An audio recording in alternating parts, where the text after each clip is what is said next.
Bienvenue dans l'été où je suis devenue autrice, mon défi d'écriture de 38 chapitres en un mois. Chaque semaine, je vous emmène dans les coulisses de cette aventure créative.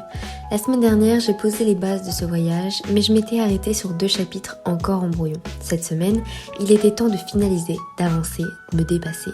Enfin, c'est ce que je pensais. Parce qu'en vérité, une partie de mon aventure n'a jamais été enregistrée. Mon micro a coupé. Et je ne me souviens même plus de ce que je disais. Alors, bienvenue dans un épisode un peu différent. Dans l'épisode 1, tout a commencé le 7 juillet. 3 jours d'écriture intensive et 3 chapitres de plus. Le 7, j'ai terminé le chapitre 34. Le 8, j'ai enchaîné avec le chapitre 35. Et le 9, j'ai amorcé les brouillons des chapitres 36 et 35, mais ça restait encore flou. Juste des ébauches, puis le rythme s'est arrêté net. 3 jours très intenses et ensuite plus rien. La première semaine s'est terminée comme ça. Alors, qu'est-ce qui a marché ? Clairement, l'intensité. 3 chapitres en 3 jours, c'est une énergie presque folle. Ça faisait très longtemps que je n'avais pas écrit aussi intensément, mais ce qui a été le plus compliqué, c'est la régularité. J'ai beaucoup de mal à rester concentrée et parfois c'était difficile de garder le focus sur une seule tâche. Je n'avais plus l'habitude de passer autant de temps d'affilée sur mon roman et c'est un rythme exigeant parce qu'écrire comme ça veut dire couper tout le reste, se plonger entièrement dedans et ce n'est pas toujours facile à tenir concrètement. Et puis, après cette première semaine très intense, vient enfin le moment de reprendre. Nous sommes le 21 juillet, une nouvelle semaine, une nouvelle chance de me remettre dans le rythme. Mes objectifs étaient simples, en théorie. Finaliser les chapitres 36 et 37 et continuer à avancer dans le roman.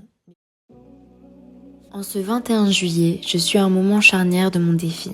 J'approche peu à peu de la fin et les chapitres que j'écris sont d'une intensité particulière. Ce sont des chapitres où les émotions explosent, où les silences trouvent enfin une voix, où les personnages reviennent, où les choses laissées en suspens se disent enfin. Ce jour-là, j'ai retrouvé une énergie nouvelle. Contrairement aux semaines précédentes où le rythme avait été plus difficile à installer, j'ai ressenti une motivation presque brûlante. J'ai écrit 2 chapitres dans la journée. 2. Et ça, je m'en souviens encore. En début d'après-midi, je me suis installée à mon bureau pour continuer. Je redoutais ce chapitre parce que j'ai toujours cette peur en moi, celle de ne pas trouver les bons mots. Et pourtant, les mots étaient déjà là, depuis le début. Ils sont sortis comme un cri du cœur, naturellement, sans que je prenne le temps de réfléchir, comme des notes de musique qu'on avait presque oubliées. Moins d'1 heure, le chapitre était bouclé, court mais tellement essentiel. Tout ce que j'avais à dire était là, posé noir sur blanc. J'en avais des frissons en écrivant parce que c'était intense, vrai et brut. Je doute souvent, je doute de mes phrases, de mes choix, de ma capacité à rendre justice à mes personnages. Mais plus j'avance, plus je me dis que mes mots ont une place, qu'ils doivent trouver celles et ceux qui en ont besoin. Et qu'au fond, il y a vraiment quelque chose à faire avec ce roman.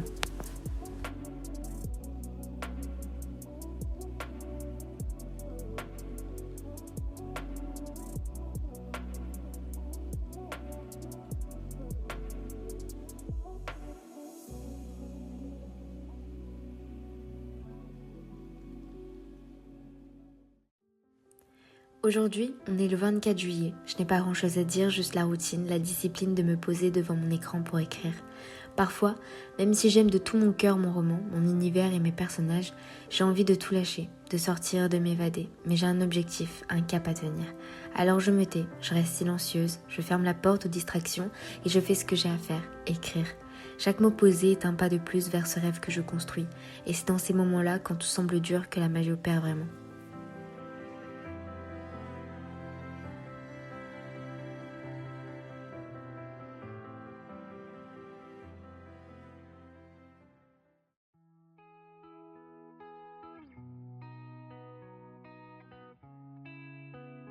Aujourd'hui, je retrouve peu à peu mes personnages. Leur histoire est complexe, pleine de cicatrices et de vérités qu'ils n'avaient jamais osé affronter. Et dans ces instants où ils assument enfin leur part, quelque chose se répare. Le lien retrouve sa force comme avant le chaos, avant les fracas, et c'est doux, plus léger. Écrire ces chapitres, c'est comme traverser une tempête pour retrouver le calme. C'est fragile mais précieux, et je me rappelle pourquoi je suis là, chaque jour devant ma page, à vivre ces voix pour les laisser dire ce qu'il n'a jamais été dit.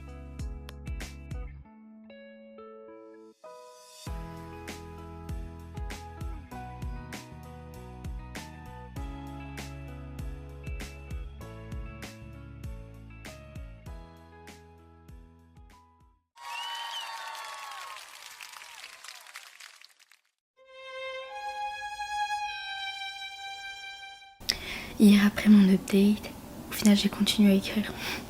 J'étais déterminée. J'ai rajouté quelques trucs dans le chapitre et puis après j'ai complètement terminé le dernier chapitre que je devais écrire de la journée. Donc franchement j'étais plutôt contente. J'étais en train de me dire en fait la fin elle approche. Elle approche de plus en plus et ça fait trop bizarre parce que là vraiment je suis dans le mood de, vous savez, genre d'écriture, vu que là j'ai écrit énormément ces derniers jours. Cette semaine j'ai réussi à écrire 5 chapitres en plus de celui que j'ai fait aujourd'hui et franchement je suis plutôt contente parce que habituellement j'arrivais plus en fait à écrire autant dans une journée et à l'avoir écrit 2 chapitres c'est waouh, c'est incroyable. Mais bref voilà, je vais essayer d'écrire ce week-end mais je promets rien. Si jamais, je vous dis au revoir. Voilà, c'est la fin de cette vidéo, j'espère qu'il vous a plu. Et rendez-vous la semaine prochaine pour le prochain vlog d'écriture. Et on s'approche du but. Bisous.